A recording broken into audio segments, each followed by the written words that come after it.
What would you eat on your last day on Earth? For most of us, that's a philosophical question. For them, it's a choice from the prison menu. Prisoners around the world are granted the right to what's called a last meal. And this is where things start to get strange. In Texas, serial killer James Edward Smith requested a jar of dirt. He claimed it was voodoo dust, necessary for a magical ritual to help his soul pass on. The prison authorities refused. Instead, he was given a regular cup of yogurt. He didn't take a single bite. Ray Rector, also from the US, ordered steak, fried chicken, lemonade, and a slice of pecan pie. He ate everything except the pie. When the guard asked why, he calmly replied, "I'm saving it for later." That later never came. Prison cooks still remember that moment to this day.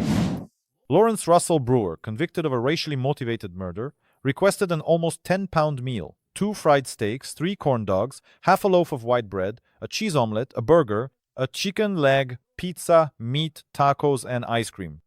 And he didn't touch any of it. After that, Texas abolished last meals as a practice. But one of the most chilling requests came from Victor Feguer. He asked for just one thing: a single green olive, pitted. After the execution, it was found in his pocket. To this day, people debate what it meant: a symbol of peace or a strange ritual. You might think, what can food say about a person? But when your last meal becomes a performance, it says a great deal. But what's even more unsettling isn't what they ate, but how they left just hours before their execution.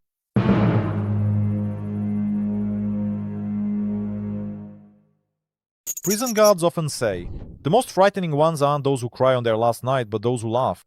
They laugh as if they know something you don't. That's how it was with John Wayne Gacy, the killer clown from Chicago. In his final hours, he joked with the guards, told anecdotes, and right before the injection, he said, "Kiss my ass." That phrase became a meme in police reports. Joseph Paul Franklin, a white supremacist who killed more than 20 people, acted so calm and cheerful, it was as if he was going on vacation, not to his death. He refused his last meal, saying, "I'm on a diet." And he laughed all night, staring at the ceiling of his cell. Ted Bundy also behaved unusually. The charismatic maniac, whose crimes shocked all of America, spent his final hours giving interviews. He joked, flirted with journalists, and told stories from his college days. This absurd contrast between his cheerful tone and the gruesome facts sent chills down the spines of even the most cynical reporters. Some believe that laughter is a form of denial, but in these cells it sounds like a challenge. Death does not frighten those who have long lived outside of humanity. And sometimes, inmates do more than just laugh. They put on an entire show. Some criminals do not go quietly. They turn their final moments into a performance where the audience guards, doctors, witnesses are nothing more than extras.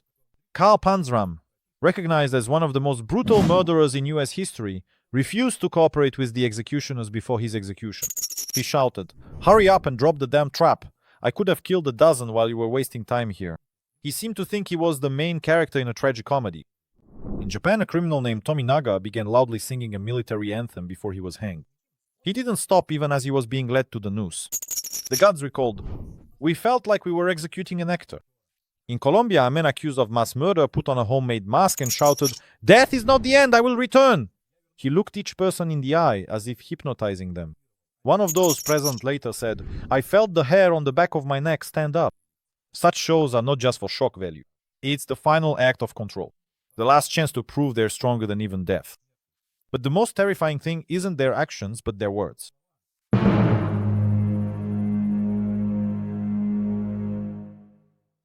The last words of the condemned are a separate genre of human psychology. Some recite poetry, some curse, and some lie until the very end. Timothy McVeigh, who carried out the Oklahoma bombing, uttered just 2 words before the lethal injection: "I'm ready." But before that, he left a note with a quote from the poem Invictus, ending with the words, "I am the master of my fate, I am the captain of my soul." Harry Allen, a Canadian convicted of double murder, said, "Life is a game. I lost, but I played by my own rules." His voice was cold, but the calmness in his gaze made even the doctor shudder. In Iran, a prisoner hanged in the square shouted, "I am innocent. You are executing the truth." The crowd, frozen in silence, heard it as a verdict against the court itself. But there were also those who before death whispered, "Thank you, mother, forgive me," or simply silence. These words remained forever as an echo in the halls of death, and there are those who did not speak at all. But instead of words, they left behind rituals that chill the blood.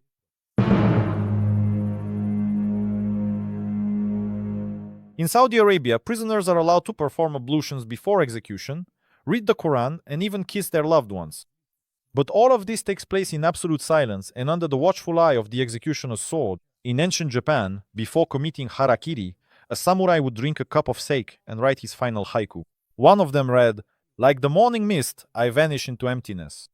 A few minutes later, a knife strike, a scream, silence. In France, before the guillotine, the prisoner was given a few minutes to reflect. Those who stood nearby said, "Some prayed, while others danced." One criminal, before lying under the blade, shouted, "Watch how a king dies!" In some regions of African countries, even today, the condemned are offered to kill a chicken and drink its blood, so that the soul does not wander. These rituals seem as if they are torn from legends, but they are real. And in this reality, one of the most horrifying stories remains the behavior of a man who began to eat himself. Some crimes are so monstrous that the criminal himself becomes a kind of curse. One such case is the story of Andre Thomas from Texas. No one who has ever heard of him forgets his name. Andre killed his wife, their child, and his stepson, and did so with particular brutality, cut out the victims' hearts. During the investigation, he claimed that he was acting on God's orders, supposedly cleansing their souls of evil. But the most terrifying thing happened already in the death row cell. A few days after his arrest, he tore out his right eye with his bare hands. The medical staff were in shock. It's impossible to do something like that without losing consciousness. But Andre survived. He was given glasses with a darkened lens, placed in isolation, and the authorities decided not to take harsh measures, considering him insane. Several years passed. When the court finally upheld his sentence, a day before his execution, Andre tore out his other eye. And here's the most horrifying part: he ate it. Yes, he literally swallowed it. Psychiatrists stated that he was suffering from religious psychosis. He believed that by destroying his eyes, he would cleanse himself of sin and save his soul. But beyond psychiatric terminology, one reality remained. A man on death row deprived himself of sight so he would not see either this world or the next. After that, there was a long debate in the US about whether it was permissible to execute someone who was completely insane. He was not executed. He is still alive. But his story is like a looking glass into hell. And some criminals did not harm themselves. They left behind words written in silence, letters you simply can't tear yourself away from.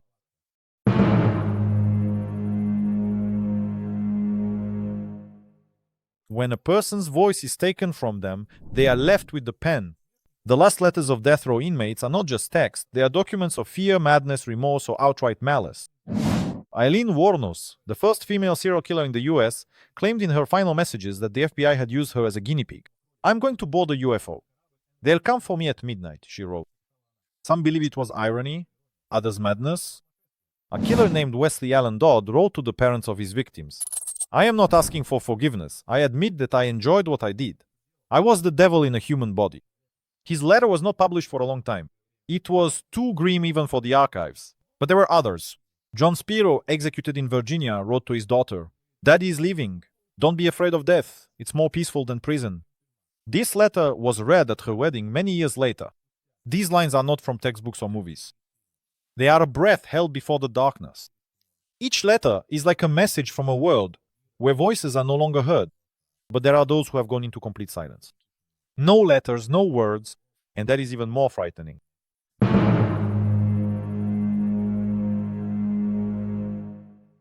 Sometimes the final silence says more than 1,000 screams. Some death row inmates die as if accepting their fate as a given or as a challenge, but say not a single word. That is how Arthur Gooch passed into oblivion, one of the few people hanged by the federal government of the United States. He did not utter a single word until the very end, even when they blindfolded him and put the noose around his neck. One of the guards recounted, "He didn't tremble, he just stood there, as if he was already dead." In Russia, during Stalin's era, there was a well-known case of an officer accused of treason who did not say a single word from the moment of his arrest until the moment he was shot. Investigators brought him in for dozens of interrogations, but he remained silent. He even listened to his sentence without any emotion. His case became a textbook example. Silence is stronger than words. And in China, a woman named Li Shu, accused of organizing child trafficking, closed her eyes, folded her hands as if in prayer before her execution, and did not utter a single sound. People thought she was a Buddhist, but it was later revealed that she simply did not want her voice to remain in the memory of those present in the room. Such silence is like a shadow. It lingers in the mind longer than any last words.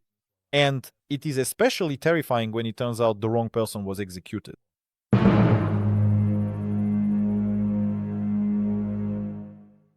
Mistakes in justice happen, but when it comes to execution, the price of a mistake is irreparable. And such cases have happened, are happening, and will continue to happen. Kirk Bloodsworth was the first person in the United States to be exonerated after receiving a death sentence thanks to DNA testing. He spent 9 years on death row. All that time, he maintained his innocence. He was almost executed. Only a few days before the scheduled execution, new evidence emerged that proved he had not committed the crime. In Japan, in the mid-20th century, a man named Iwao Hakamada was executed. It was only 40 years later that it was discovered the evidence had been fabricated. His sister wrote to the court all those years, but no one listened. Lawyers who learned about this decades later called it a disgrace for Japan. In the United States, Rubin Carter, known as the Hurricane, was convicted of a murder he did not commit. His case became so high profile that a movie was made about it. But Carter survived. Others, however, did not. Each of them is a tragedy not only for themselves, but for the entire system. The death penalty allows no mistakes, but mistakes do happen. But what if a person isn't afraid of making a mistake themselves? What if he dies with a smile?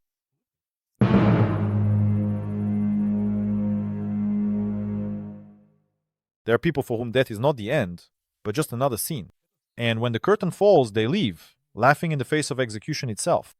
John Spangling, convicted of murder in Kansas, began singing an old folk verse before lying down on the deathbed. Death has bony fingers, but I won't shake her hand. The nurse administering the injection was trembling. Freddie Hazelwood, convicted of serial murders, declared before his hanging, I won the bet. I bet on dying on a Friday. Today is Friday. You all owe me. It was dark humor that no one appreciated. But the most famous case is Victor Feguer. Remember him with the olive in his pocket? His last words were, death is only the beginning. But you will stay here. His eyes were absolutely calm. Only someone who is either insane or has seen something we will never understand can laugh in the face of death.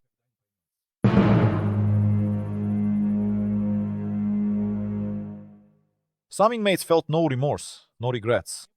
All they had was malice boiling untamed, turned into a weapon. Their final moments became an act of revenge, even if only through words. John Wayne Gacy, a serial killer and rapist, in his final statement cursed the court, the victims' families, and the press. He blamed everyone but himself, ending with the words, "You are worse than me, you just have good lawyers." Carl Chambers, before he was put in the electric chair, did not remain silent. He turned to the prosecutor who saw the case through and shouted, "You're next!" A deathly silence fell over the room. In South Carolina, a man named Walter Rose, accused of murdering his ex-wife's family, said, "When hell begins, I'll be waiting for you at the entrance." Words that were forever etched in the memories of the witnesses. Sometimes their revenge wasn't even in words. One convict from India, before his execution, sent a letter to the court in which he wrote, "My case is false and I am leaving, but your conscience will have to live with this." After that, 2 judges resigned. The last opportunity not for farewell but for a blow. A departure with a resounding echo. And it doesn't always fade away. Are there moments when death itself refuses to come the first time?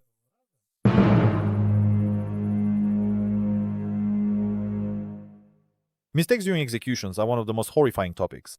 Death that doesn't come the first time sounds like the plot of a horror movie. But this actually happened. William Francis, a 16-year-old boy from Louisiana, sat in the electric chair in 1946 and survived. Due to a technical error, the current passed through him, but it didn't kill him. He convulsed, he screamed, but he stayed alive. They pulled him out and postponed the execution. A year later, they tried again. And this time, the chair worked. He became the first person in the US to survive an execution, only to die again.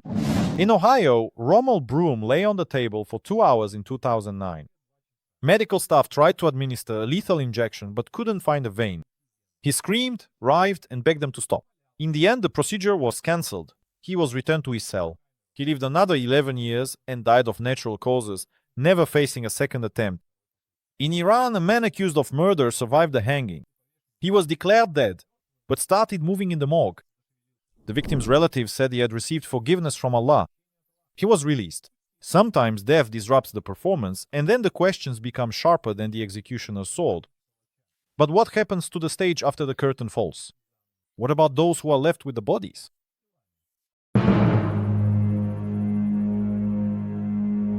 Few people think about what happens after an execution. But that's when a new grim procedure begins: a trial over the body, or over the one to whom it belonged. In Old England, the body of an executed criminal could be put on public display, sometimes for several days.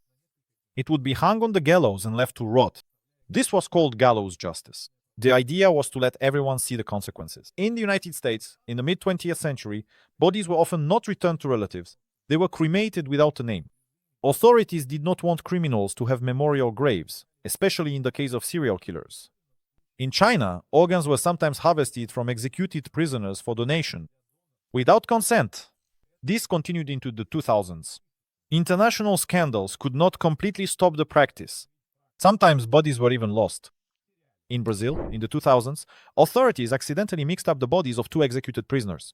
One of them ended up in someone else's grave, the other in a morgue under the wrong name. The relatives found out about this a year later. When a person dies, it seems like they lose all their rights. But in the case of execution, their body becomes a political issue or a final mystery. And while death itself can still be hidden, a public execution cannot.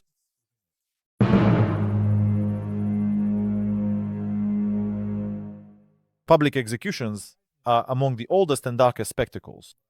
They intertwine fear, control, and entertainment. In Saudi Arabia, executions were carried out in the city square of Riyadh in front of hundreds of people. The sword was raised and brought down.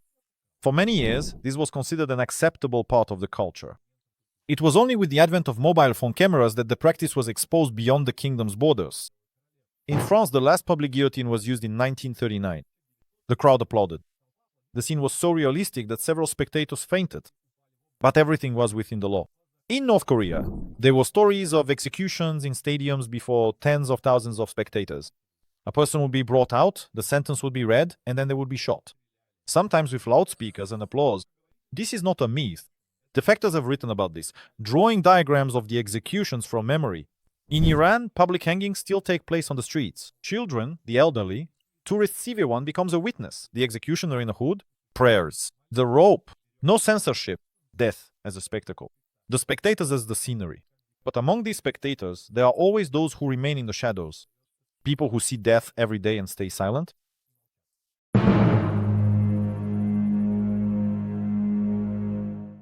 Prison guards, executioners, medics, witnesses, they are not at the center of events, but without them, executions wouldn't happen. They are called by different names, but in the stories of the condemned, they are an invisible army. A guard from Texas named Kevin Jones escorted more than 30 death row inmates. He recounted that one of the prisoners before his execution shook his hand and said, "You are the last person who looked at me without hatred."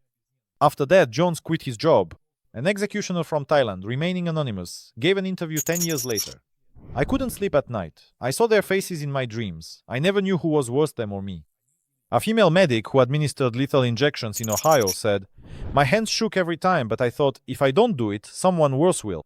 Some of them wrote down names, kept lists, held secrets they were executioners no one ever saw. But one day, one of them couldn't go through with it.